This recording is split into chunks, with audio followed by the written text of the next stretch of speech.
Alrighty, we are back for part two of our Smash Bros. First impressions. Now I know Luke's got quite a bit that he still wants to talk about, so we might just throw it over to you because you are the resident Smash expert anyway. So go for it, Luke. Thank you, Cameron.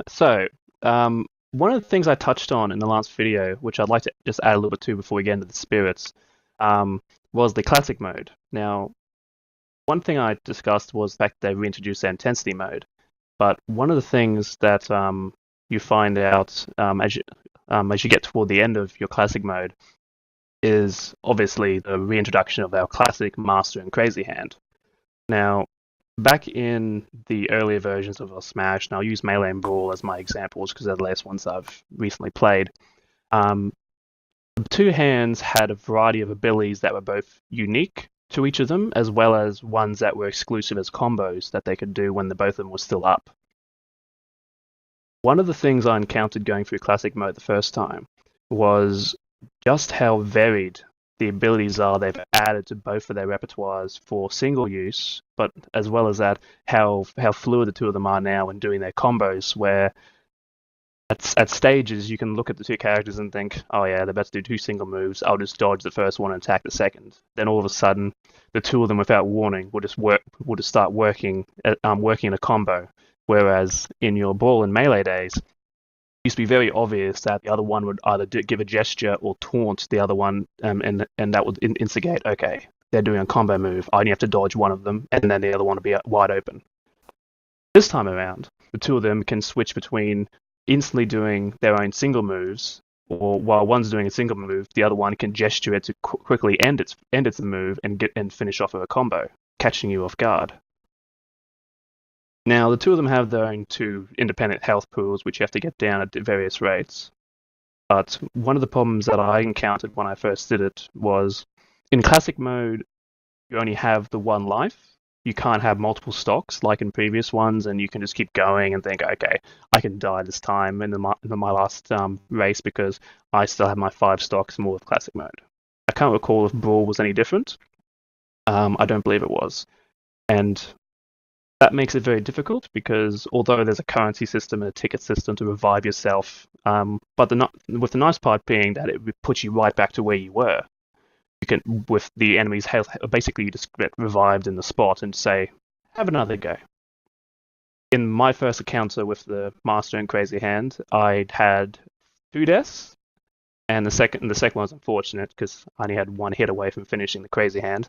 But during that moment, during my second life in particular, I literally got summoned in between all their attacks, which were still going from my previous death, and basically instantly got sent up to 100% damage. I'm like, oh, I kind of wish it had restarted me, because I thought that was such a waste of 200 gold. And the thing I find most interesting about it is a lot of their abilities that you can reminisce and realize, oh yeah, I remember that from Brawl, I know exactly how to counter that. None of those work the way they used to. Take the one where the two of the hands do their little laser show on the ground near you. Previously, if you got hit by that, it just launched you away and you're like, okay, sweet, let's hang in the air until it's done. This time around, it drags you in, and at the moment you get caught, you have to take the full damage that it deals out. You can't get away, you can't block, you can't do anything. It'll constantly hit you and not give you a moment of respite. Other moves such as their pile driver and their rocket fly are all the same, work pretty much the same way, and just as easy dodgeable.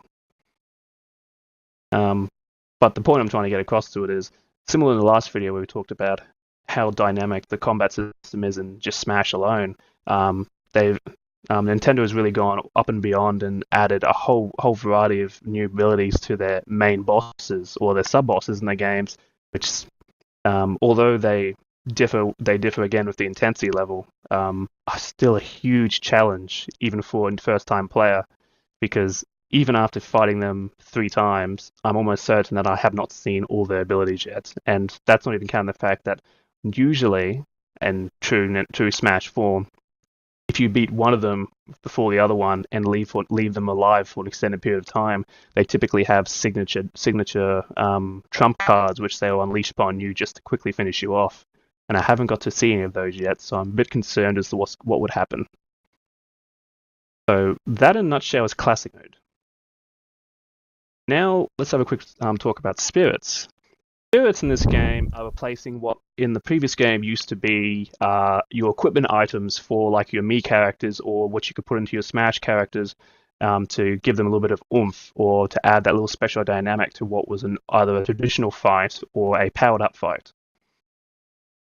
So if you've been following the main trailers they put out, you'll obviously know that the purpose of the game revolves around all the main characters having their spirits stolen and empty vessels being left in their place, which you have to fight off.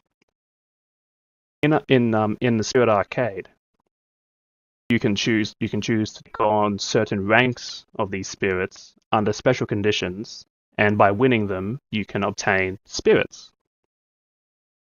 When you first load up Smash game, and you can tell me if this was true for you, Cameron, you are given your first primary spirit. In my case, I got Boris, the Pokemon that is, and from that one you put that as your primary spirit, and that will assist you as your base power level when you're fighting in the Spirit Arcade. As you defeat other spirits, can add them to your future fights, and depending on their powers, you can use them to either combat or give you yourself an advantage in the fights. Because if Pokemon Go is anything to go by, they've taken a heavy influence from the power level system into the Spirit Arcade, and basically, as you power up your primary spirit, you can make whatever character you choose have a huge power up, or you can have them have a lower power up but unique abilities, or a bit of combination of them, depending on what your opponent requires of you. Cameron, do you happen to remember what spirit you got when you first loaded up Smash? Gulliver or Gulliver? I think that was the name. If anybody hasn't watched the part 1 of this video, it will be actually in the footage of that, and if I can find the exact shot, I will put it in here as well, but it's like Gulliver or something, not a character I recognised. Okay, so you don't know which game it might be from? That's all right. Let me just do a quick Google and see if... Because that even that name doesn't sound too familiar to me. Animal Crossing Gulliver. Oh, Animal Crossing. Okay, yeah, it's out of Animal Crossing. Oh, very interesting. Out of curiosity, what did that first card you ever get have the ability to be enhanced at first, or did it have a base ability which would appear just under the power level bar? It had a buff to jump. Buff to jump? Okay. In my case, my Taurus gave me a buff to speed. Yeah. So, did yours only have one secondary slot? No, mine had 2. See, Gulliver only had 1. Yep. Which is why I've now switched them out for Eevee, which you get pretty early within the adventure, because the adventure also gives you spirits. Oh, well, there you go. You have to tell me a bit more about that one. Because from my experience, the way spirit gathering works in the arcade is you can choose between which spirits you want based on whether or not you want. So they have like a rating or ranking system for these spirits, and that indicates whether or not it's going to be a difficult challenge, an easy challenge, or it's going to be an outright cluster against you. The rankings themselves range from novice to advanced to ace to legend. I'm not sure if there's anything higher than legend. I don't think I've done well enough to get anything higher, if there is such a thing. At this point, playing in the arcade, I've managed to acquire a primary spirit and at least of one in at least each of those ranks. But one of the things I found most unique outside of the combat system in the Spirit Arcade is the fact that the spirits you unlock very closely resemble basically all cameos from every single Nintendo game that didn't make it in as a Smash character specifically. And for all of those Luigi fans out there, he makes that cameo both as an item in Smash. He shows up as an assist trophy, and as well as a spirit. He shows up as a ace and a advanced spirit in the game. But the interesting thing I found about it was the very first enhanceable spirit I found, which enhanceable spirit is one that basically you get it at its base form, and it says if you get this character up to level 99 overall power, we will let you enhance it, reduce the level back to 1, but you get to see it in its powered up form. And that's generally held for primary spirits. In my case, the first duo I got was Almond Silica from Fire Emblem Echoes. Yeah, Fire Emblem Echoes. They were two of my favorite characters, obviously protagonists from that series. But when I received them, they came to me as the definition of young Almond Silica, which, as the portrait they had on them showed, that was in fact them in their young state. But the enhancement thing made me curious. So as I played with them, I thought, oh, I'll just get them up to 99, I'll see what happens. I enhanced them, and sure enough, they turn into adult forms. And I thought, okay, well, let's see how they compare at level 1 to my level 94 Taurus, which was an advanced character. So, as a reference, when you first get Almond Silica, they come to you at advanced rank. When they powered up, they went up to ace rank. So even at their base raw power level, they were already stronger than my level 94 Taurus, which basically meant that I had like 6,000, 7,000 power level on them by themselves.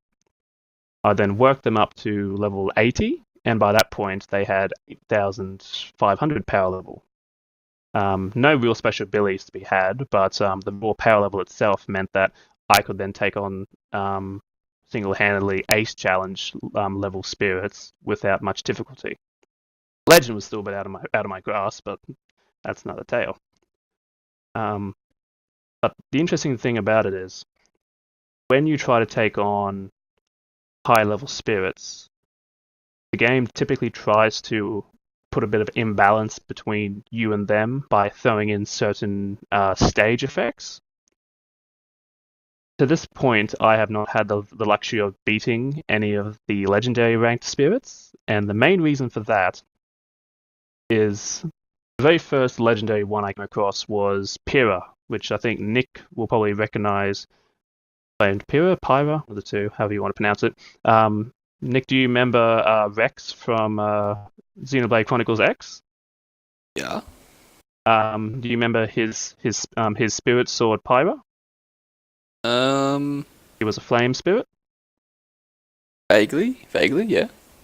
So she is the legendary class spirit in this game, and Okay. when I first saw her, I thought, yes, I have to have her as one of my spirits. So I thought, okay, this is my first legendary. I thought I first looked at the stats and thought I'll take this in stride. I'll gauge out my enemy before I take them on. And the thing said to me, okay, the floor is going to be on fire. I said, okay. Looked at my list. I don't have anything to negate fire. I did have a red Pikmin that said I could reduce fire damage from the floor, but nothing to negate it. I thought, okay, that's alright. Up to this point, whenever they said the floor's on fire, just the base level of the realm has been on fire, and I typically can play on the high level platforms. I thought, okay, this doesn't sound too difficult. So I went in with my Falcon. I thought, I've got this. I'll just Captain Falcon punch my way to victory. Jump into the match. Not only does the opponent I'm versing have an ally, but the entire map on fire. And I thought, oh, I can't win. And I proceeded to be killed with and let the enemy have a perfect victory over me because I couldn't fight back. If you play against an ace spirit, typically that never normally happens.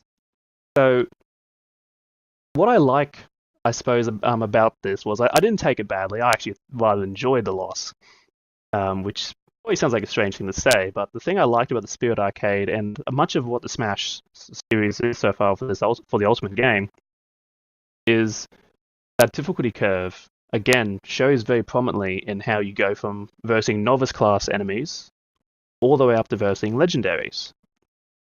In Legendaries, basically, it's like, if you don't come in prepared, we're going to wipe the floor with you. In Novice, it's if you don't come in prepared, you can wipe the floor with us and we won't fight back. And then you have the various ones in between. But there's a huge challenge to be had versus those legendary ones, and if you don't go in with the right preparation, you actually won't even get a chance to do any attacks at all to your opponent. Not only that, the power level of the primary spirit you take in with you, and the benefits you get from their supports, will either be the bane of your existence or be the reason why you can take some of those heavier hits. Not even talking about the effects, because there's so many to talk about. I'm not even going to worry about them. But let's just say they're all nothing. No fight you go into, the effects will ever be there, meant to help you. They're all there to make your opponent stronger than you, even if they already are. And that's what I like about it. I've only played the game for 4 or 5 hours now, and there's already so much challenge in the small part I've played of it that I was like, yes, there is so much I can do in this game. There's so much that I still want to experience, and it's like, unless I get better, I can't unlock those gates. And to me, that's what I like about about the Smash Ultimate. They really have made it perfect for any class of character, any class of player, which basically means that unless you play the game constantly and get that little bit better day by day, there are certain parts of the game that just be a little bit out of your reach. Not so much that you can't obtain them, but so much so that it'll just be more of a grind to get there. But the better you get at the game, and the more fun you have playing it, the more likely you are to get those little rewards and enjoy the end game plots in the game, as it were. And the other thing of speaking of cameos, one of a little while ago I mentioned that I have a legendary character as well in the spirits. It was another one I got from enhancement. It was so I first unlocked myself a young Zelda, which I thought, okay, it's the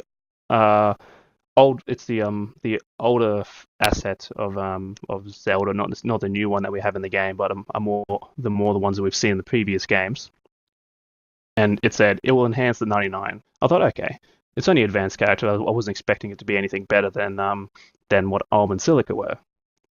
So it worked its way up, and I got its 99. I did an enhancement, and I thought, oh, okay, let's see what I get out of this. I wasn't expecting to be anything more powerful, but sure enough, one enhancement, it went all the way up to legendary status, got a really sweet special effect, and instantly became more powerful than my Almond Silica.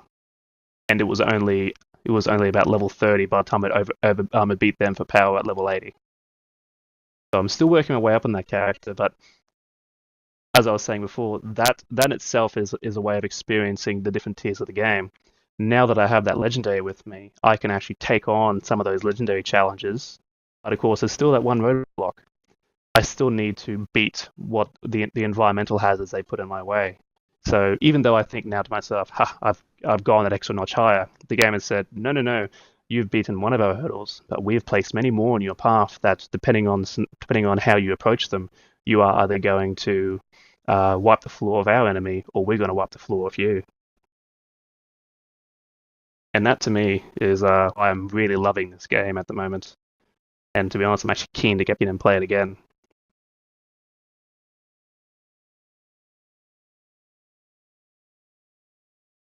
All right. Well,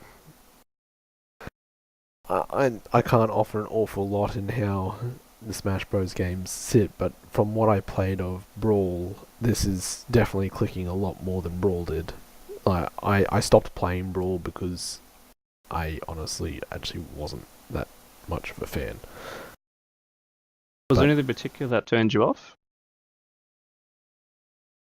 To put it bluntly, I was playing a lot more PlayStation All Stars. Ah, yes. And I still stand by it. I prefer the format that PlayStation All Stars was. I prefer that over the way that Smash Bros does it. But in saying that, PlayStation All Stars had a huge number of other failings.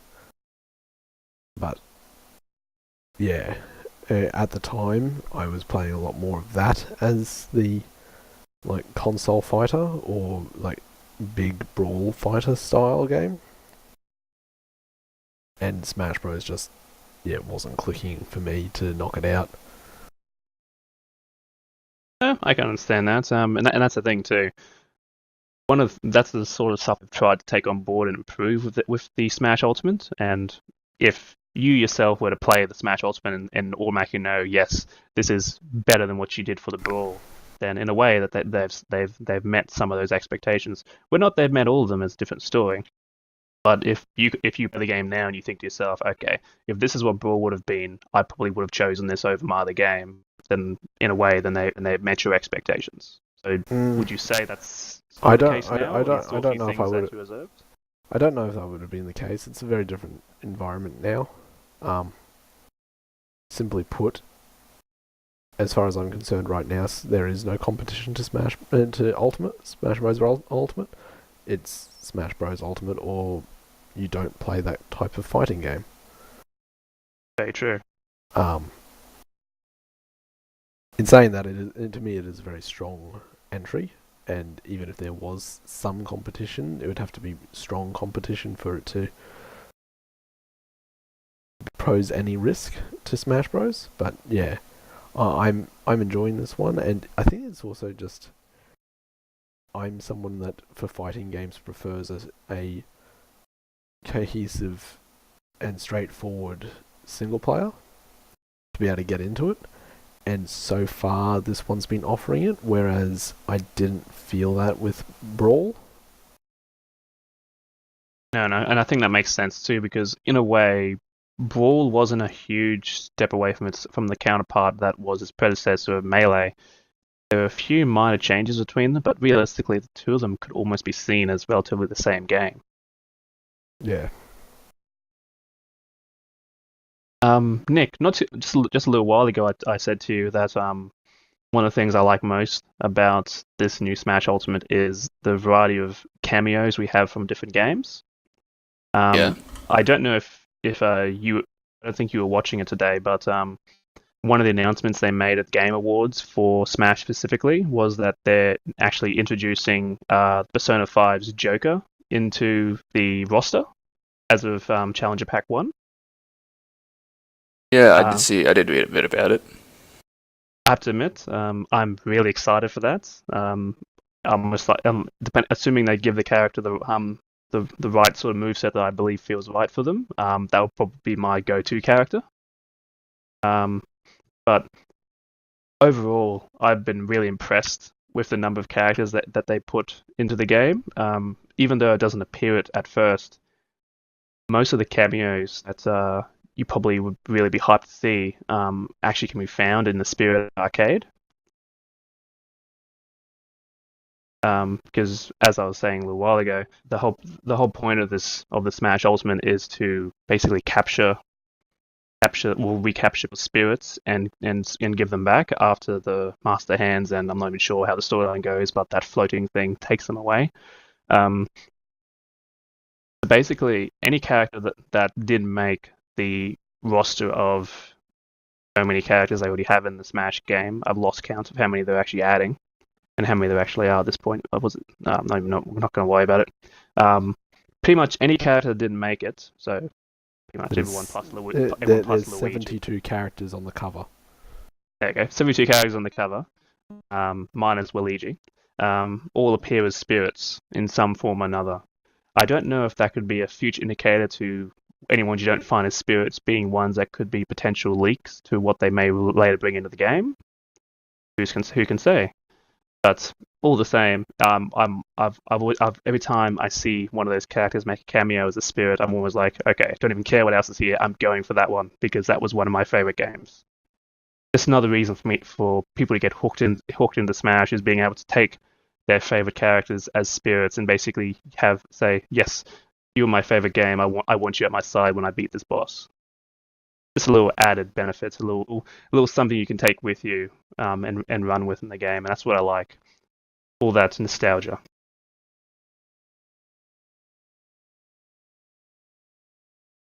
Alright, we're pretty much at time again, so, and it sounds like we've covered most of the key points. Shall we just go through for final thoughts? And honestly, let's start with Mark. Hi. Well, my final thoughts. Mark, it sounds like you're a long way from your microphone. I had my mic up.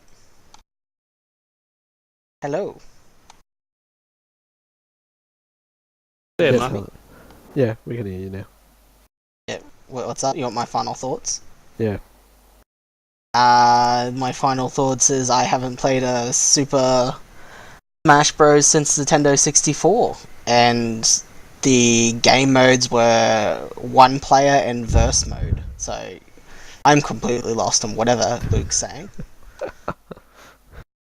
I suppose the real question is, based on what we've discussed in these couple of podcasts, does the game interest you? Would you say that you like where the direction is headed, or are you still rather indifferent and still wouldn't see it as a type of game you'd play?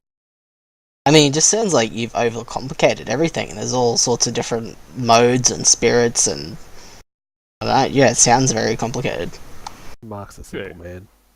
True, but the thing to note is that Nintendo tries to match their games to, particularly Ultimate, to a large variety of their audience, both those players who are experienced and not with these sort of fighter games, people who are trying to get into them, people who have actually never really touched them and have no interest, and they try to bait them to try to get them to play the game, and those who are in the pro scene and want to get a lot of competitiveness out of the games and get that fluidness so that their tournaments feel more natural and have a larger scale of complexity and reward to them. Yep. Alright. How about you, Nick? Well, from what I can hear, it sounds like the game should actually be pretty good. A few interesting things added to it. The roster's bigger.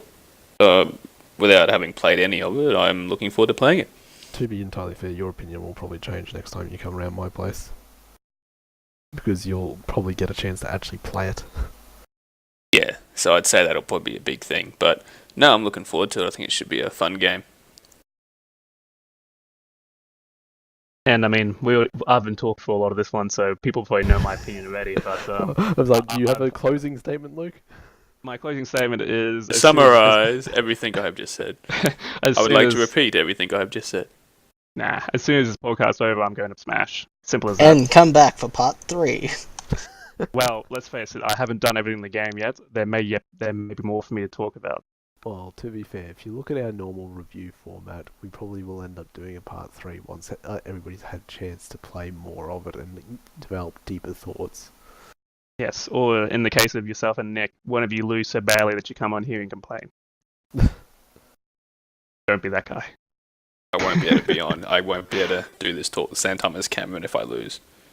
There'll be too much sass going on. It's okay. I don't think Ultimate will be like Monopoly, where just you can't no longer talk to your friends or family after playing it.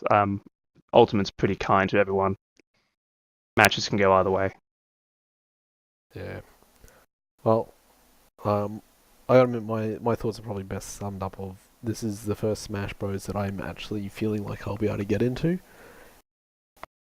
In saying that, given that this is on the same day that MK11 got announced, there's a part of me that's already looking forward to MK11, because that's for a lot longer been my type of fighting game when it comes to fighters. That's fair. But yeah, it's. I've been looking forward to Smash, to Ultimate, and I think it's paying off so far. And yeah, hopefully this one will stay true, and I'll have the same sort of opinion in another 10 hours of gameplay. Yep. All that I'm interested in now is to see how long it takes for them to bring out their first Challenger pack and give me my Joker. Didn't they say it's early next year? I believe that's when they were going to start them off. Yeah, but Yeah. we'll see. I'm not sure if they'll do anything for us before the end of the year, or if it will just be what we have as a game. But see what Nintendo does. Alrighty. Well, we'll wrap it up. Thanks for watching, anyone. If you managed to make it through, I think between the two we are just under an hour in total, if you've watched both parts. But yeah, thanks for watching, and we may very well have a part 3 once everybody's had some time to digest it a little bit further. Alright. See you next time. See you later. Bye bye.